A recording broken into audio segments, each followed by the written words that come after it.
So every once in a while, I just have this revelation that jumps out at me, and I feel like I have to say something about it. So in this particular case, I was reading a longish article about the whole idea of FSD and all the players that are involved in trying to bring FSD to life.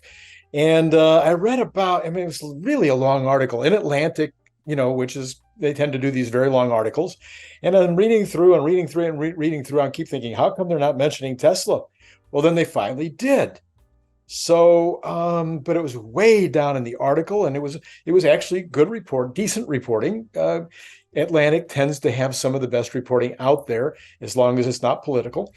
And so it got me to thinking, and the thing that I started thinking about was whether or not it's time for Tesla to have a PR department, whether or not the whole idea they've said, they actually fired their entire PR department and shut it down a while back. And that might have been a good idea. Maybe that wasn't such a great idea. But what I'm thinking now is it might be time to bring it back. So this is Randy Kirk. Maybe this is your favorite kind of article. Maybe this is your least favorite kind of article. Let me know by hitting the like button. But I think if you listen to what I got to say, maybe you'll agree with me. Maybe you could vote. I don't know how you're going to vote. I might run a poll tomorrow on Twitter, and that way you could take a vote and we could see how we come out on that. Anyway, let's, you know what to do. Hit like, subscribe, notify. Tomorrow morning, you're going to have another Larry Goldberg video. This one is going to break the internet. Yeah, I know. It probably won't even go viral, but we'll get a lot of views. And it will also cause a lot of interest. And I think Larry Goldberg will not know what to do with the number of invitations he's going to have for other channels that want to talk to him about this. He has been working on it for 2 weeks. It is going to be mind-bogglingly interesting and valuable, and could dramatically increase the value, not the video itself, but eventually what he's talking about could be a pretty significant increase in the value of Tesla. Anyway, you're going to want to see that tomorrow morning. And then, of course, Patreon, we could use. I'm just looking for 14 more members by the end of the month. That should be an easy deal. Come on, join Patreon. Okay, let's take a look at what I got here with regard to my revelation. Okay, so a PR team. I'm a big PR guy. I have written articles for, 25 different magazines over the years for my various companies. I have written articles for other people's companies. I have put on PR events, whether that be weekend sales or whether that be bicycle races and other things. I have done 300 something trade shows where I needed to do the PR to get people into the booth. This is something I know a little bit about. Tesla, it's time. It's time to put together a PR team. And here are some of the things that you could do with a great PR team. Number one, you could create outstanding essays about various aspects of the Tesla effort. Okay, so this essay that I wrote, do you think that somebody at Atlantic just all of a sudden got up one morning and thought, I should write an article about this? No, people are putting it in their mind. I did this all the time. I was constantly writing for the bicycle magazines, the hardware age kind of folks, locksmith, because I was also in the lock business. And I would call them up and say, hey, I got a great idea for an article. Or even better, I would just send them the article. And they're like, yeah, we need content. Let's print it. Well, believe me, that doesn't matter where it happens. I've been written up in Inc. magazine. I sent them the idea for the article. They even paid me for that one. It's not normal, but I got paid for it. You send articles, they're looking for content. You send them a great article, they're probably going to put it up. Now, they might change it. They might go out and do some more research and try to decide whether they might flavor it in certain ways or give it more color. But the reality is you can get a lot of great visibility, because that kind of content is 10 times more valuable than paid content by the inch. Now, we're not looking at by the inch so much anymore, but these same kind of essays now work where? They work on the internet. All right, so number two, you could participate and be quoted in articles about Tesla issues. Well, right now, every article about Tesla or anything related, the last line is, we contacted Tesla and they didn't have anything to say. Well, that doesn't look good. It looks like you're ignoring or avoiding. Why not have a response team? Why not have a war room? Why not have an ability to come back on the negative articles and have something very clear cut Yes, it's not always going to be work. I mean, it's not always going to work the way that you want it to, but sometimes it is. And there's going to be other times when it's good information, like this Atlantic Monthly article. That could have been a case where you could have given them way more flavor. Maybe you would have appeared, Tesla would have appeared closer to the top of the article when people were still reading it, not way down here when everybody'd stopped because it's so long. So yeah, Tesla, you could be making an impact on both positive and negative articles because they will call you every single time, especially if they know you have a PR team sitting there ready to provide them with information. Number 3, you could participate with content providers on Twitter, YouTube, etc., like me. So yeah, Elon, you can't go on every show. No, you can't. Even your top executives don't have time to go on every show. But if you have a PR team, very good looking, individuals that are very well spoken and they project well and they're articulate and they know their stuff backwards, forwards, and inside out, just like your engineers. You want the very best. You want people that can knock it out of the park every single time. And they're going to have slideshows and they're going to have illustrations and they're going to have all kinds of ways to pop the YouTube or the Twitter or wherever, the X, formerly known as Twitter. They're going to have an entire package ready to go for any kind of situation that they get into so that they can make Tesla look amazing.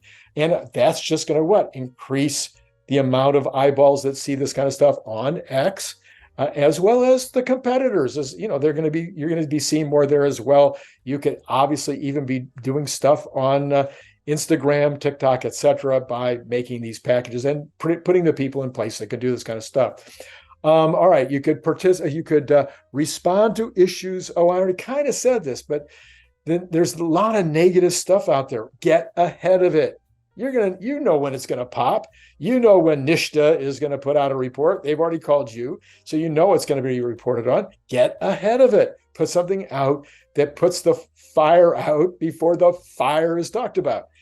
We know all of the good information that is true about electric cars, especially Teslas, in terms of fires, for instance, or in terms of recalls. We know that most of them have to do with the entertainment center and or all the stuff that goes in the computer. Because why? Because people don't know how to work it, and because sometimes there are glitches and there's way more that can go wrong.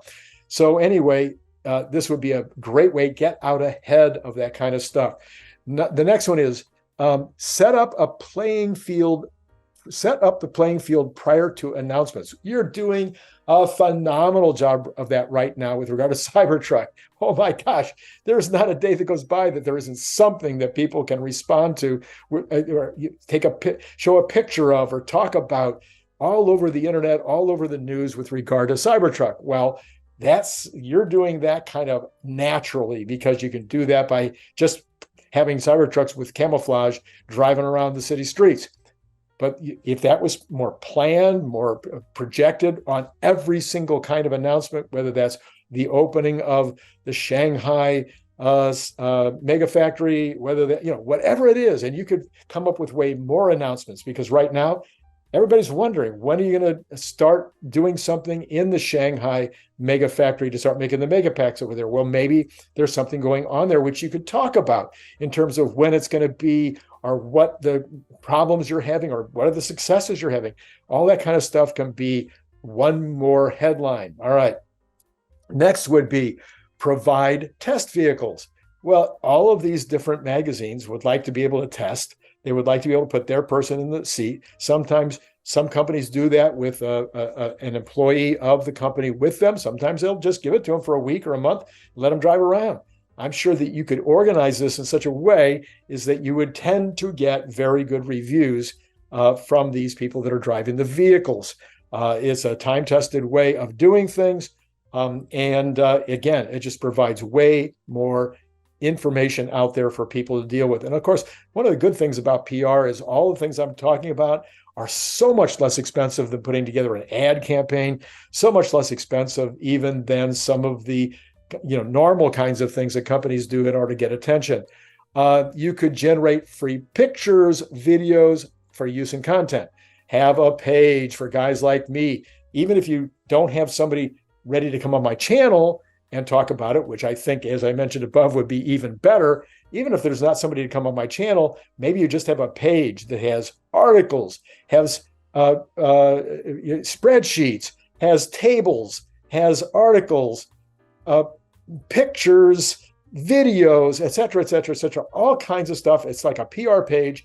And when I'm looking for something to write about, or, so hundreds of guys like me that are doing work for Tesla right now, wouldn't it be nice to be able to go and get some really, really good B-roll, get some very good illustrations, that like 500 pictures of Elon Musk, so that we don't have to keep using the same ones over and over again. Have Elon even making grimaces and funny faces, because that stuff sells. So anyway, having a page like that's constantly updated with new stuff, so that folks like me, folks on Twitter, other content creators, people that are even writing old style stuff like in magazines, have someplace to go and get stuff that they know is not copywritten, that they know that they can use. All right, how about you did that already?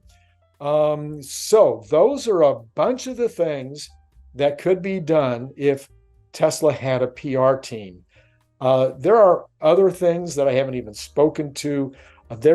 Tesla's starting to get into the trade show. They're starting to show up for some of these trade shows.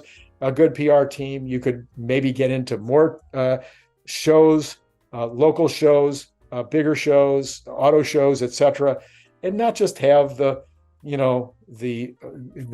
booth babes, as we used to call them. Can you still call them that today? I'm not sure. Not only have cute girls out there in great outfits, but have very sophisticated, highly trained individuals at the auto show or whatever to talk to the people that come up about what's going on. Given that Tesla, how big a deal Tesla is right now, you might have to have 50 people there to be able to handle the crowds. But it's, again, a fairly inexpensive way to do things. So, time for a PR team. No, I'm not putting in my application. As much as I would love to work for Tesla, I am way past, I think, running that PR team. But there are some amazing people out there that know this stuff backwards, forward, inside out. They know the people in the trade. They would be kind of like Linda is for X. That they're already so sophisticated and so knowledgeable in this stuff that they could put a team together in no time and knock it right out of the park. And it would be not an expensive thing to do. That's what I'm thinking. What are you guys thinking? I'd like you guys to help me with the PR on my books. These books are amazing. I don't know. Inc. magazine said that When Friday Isn't Payday was the best small business book that was put out that year. That was in 1993. It has been continuously in print for 30 years. It has been republished in Chinese, been republished, I forget how many languages, Polish, a couple of other languages. Has been republished in multiple languages. It was one of the very first books ever to be put on what do you call it, to be able to listen to it like an audio tape, back when it was, I think, a cassette. It was in the same catalog with Madonna's tabletop book for Warner Books. It was in there, that same catalog that year. I mean, that's just a little bit about When Friday Isn't Payday. It also sold very, very well, so well for Warner that they came back for a second edition. And then after they kind of got out of that business and was no longer interested, I have self-published the third edition just a couple of years ago. So it is still very, very fresh. Making money out of thin air. If you've always thought you'd like to be able to understand spreadsheets, be able to understand a profit and loss, be able to understand a balance sheet, and understand how you use those to understand a company, and also how to make the company run better based on that information, kind of like a doctor does when they take all the information from you as a patient, and then they go, oh, well, now we get it. We just do this and you'll do so much better. That's what making money out of thin air is all about. It will work if you're a company owner. It is designed for company owners and people that want to be company owners. It's designed for people that are CPAs that want to get better at their job, because most of them really don't know how to do business books. I'm going to say that out loud. I have worked as a marketing consultant and business consultant, 400 different companies. I've seen the books on most of them, and most of their books were useless. And in some cases, worse than useless, because they didn't set them up right. They put things in the wrong categories in terms of being able to really understand it. And they didn't even use percentages of sales as a way to analyze that profit and loss. I can look at a profit and loss, and in 5 minutes, I can tell you things to do to make your company better. And then there's, of course, the 2 Elon Musk books. Elon Musk Mission talks about everything to do with Elon Musk and his missions. And it's a book that has done extremely well, selling lots and lots of copies every single month. All of these books are available in audio. And when you buy them, when you sign up for Patreon, you get one free if you sign up at the $5 level, and you get 2 audiobooks free if you sign up at the $10 level. So, what? Come on now. Buy the book, join Patreon, and get one or 2 for free. That's all I got for you today. I've really enjoyed having this conversation. Click the link below to get your paperback, Kindle, or audiobook now.